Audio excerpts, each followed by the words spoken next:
Viruses in the immune system. The immune system is made up of three different divisions: the first, second, and third line. The first line is known as the non-specific defenses, and some examples are the skin, sweat, saliva, tears, stomach acid, and even the thick, yucky mucus.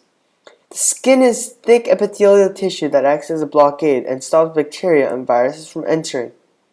Saliva, tears, sweat, and mucus are all filled with an enzyme called lysozyme, which is an antiseptic enzyme that basically breaks down the walls of a bacteria. Mucus also has an ability to catch a bacteria or virus and drag it down to the stomach, or will be digested and destroyed by the stomach acid. The second line of defense is called an internal non-specific defenses, and the reason for being called this is because these cells do not target a specific enemy. Macrophages are white blood cells that have a role to actually eat and digest cellular debris and pathogens throughout phagocytosis. A neutrophil is a cell that also ingests bacteria, but in contrast to macrophages, these cells release bleach-like chemicals that kill both neutrophil and invading pathogen. This cell is a picture of a natural killer cell.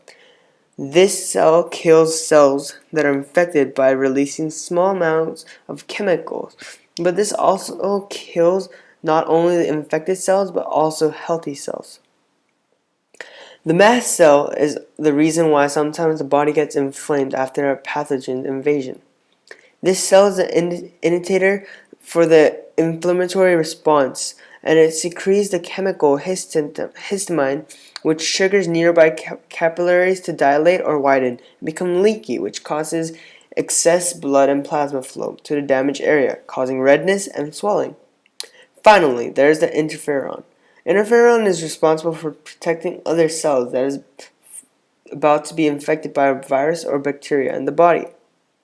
Now to the third line of defense, immunity. This is the specific defense division because cells such as killer T cells only aim for the infected cells. There are two types of immunity: cell-mediated and humoral immunity. Cell-mediated immunity is when the body responds to the pathogen by increasing the activity of pathocytes, such as macrophages, while the humoral immunity is when the body responds to the pathogen by using antibodies. Antibodies? What are they? Well, first back up to an antigen. This is a substance or particle or molecule that triggers the production of antibodies when it's introduced to the body. The antibodies are created in the immune system, and it's basically created to kill or neutralize the antigen that is recognized as a potential enemy. In this picture, you can see the round cell being the antigen and the Y's being the antibodies. Now, the cell in this line are macrophages, helper T cells, killer T cells, B cells, and memory cells. First off, macrophages. Yes, you probably remember this macrophages from the second line of defense, but it's also part of the third line as well. After eating a pathogen, it travels to a lymph node and goes around looking for a B cell and a T cell that can wipe out the sickness. The helper T cell also is similar to the macrophages, but it's different by releasing a special chemical that looks for the B and T cells when the helper T cell detects infection.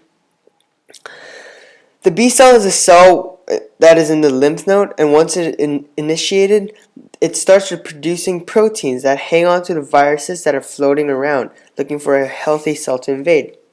Now, in contrast, T cells start reproducing in whole cells, and when it's initiated, it goes after and wipes out only the infected cells. Now, after the job is complete and the pathogen has been exterminated, the T and B cells shrink and disappear, but a special pair of B and T cells remain and earn a title called the memory cells, which means that if the pathogen attacks the body again, the memory cells will multiply more and faster. Now to the topic of viruses. First off, viruses are not cells and do not have cell membranes or other components of living cells. They cannot move on their own, they cannot reproduce on their own, they cannot even use energy by themselves. They must have a host. Viruses come in different structures and sizes, and they either have a coil of DNA or RNA strand. Most viruses have a special protein coat called capsid This protein code is how viruses trick their way inside a cell and take over. The specific virus I'm going to talk about is the HIV virus. HIV stands for Human Immunodeficiency Virus and is very deadly because it can lead to AIDS.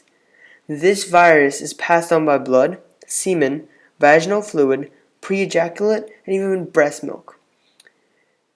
It was first found in Republic of Congo during the late 19th century, but till this day a vaccine has not been found because HIV is an RNA virus, which means that it mutates often, which makes it almost impossible for scientists to come out with a new vaccine every time. Well, thank you for watching my presentation on viruses and the immune system.